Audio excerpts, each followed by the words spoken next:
I was owner, CEO of ITEL Laboratories, which is located in Jacksonville, Florida.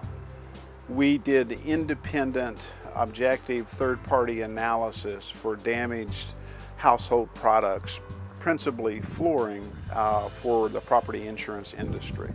We had an exit plan. We knew that it was a good time to sell, but we just didn't have the expertise or knowledge we felt like to bring our company to market and get it the exposure that it should receive. We interviewed a number of investment bankers, some in Atlanta, some in New York City, some in Chicago, and finally I met Don Wiggins at a cocktail reception and started talking with him and introduced him to my brother Mark, and we really liked Don and we connected well on a personal basis, and we began to explore the opportunity deeper and found that we were really comfortable with their expertise and their approach, their ideas about how they were going to bring ITEL to market.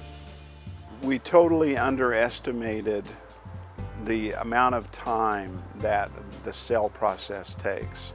It's very, very distracting to the operation of the business, and we did not expect that. We were surprised by that. The investment banker can do a lot of things for you. One of the things they can't do is run your business. The other thing that we were very surprised about is just the number of letter of intents that we received for the business. There was, I think the final count was 52. We received 52 letters of intent of other companies or private equity groups that wanted to buy us. We actually, one of the things we did is we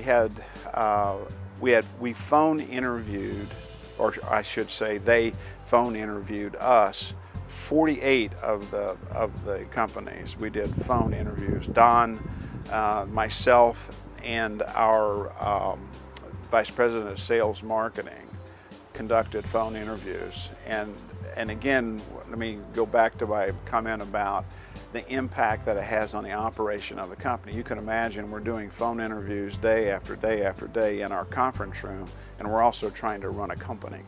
So that's challenging. That's very challenging. We narrowed it down based on the phone interviews from 48 to 10. And then of the 10, 5 visited us in Jacksonville. We had selected a private equity group that we felt comfortable with, and that happened to be Riverside Capital Companies.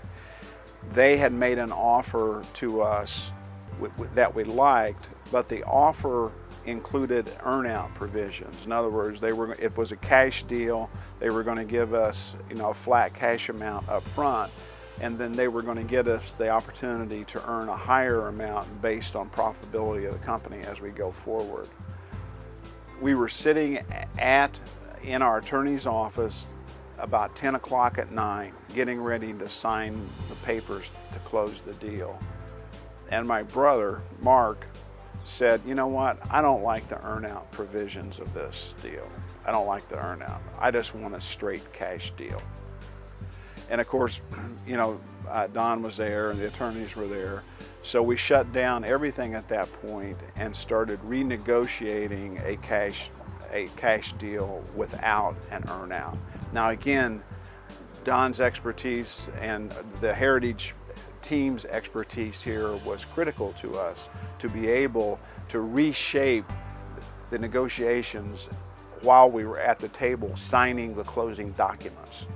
We retained 20% ownership of the company, and it sold for the second time in June of last year, and it sold for twice as much as the original sale.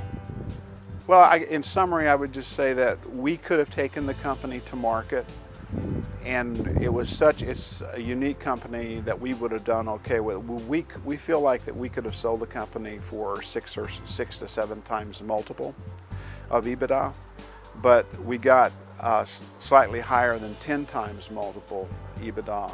So that incremental difference was 5 to 6 times the fee structure of what we paid Heritage. And we thought that was a pretty good investment. We like those kind of returns.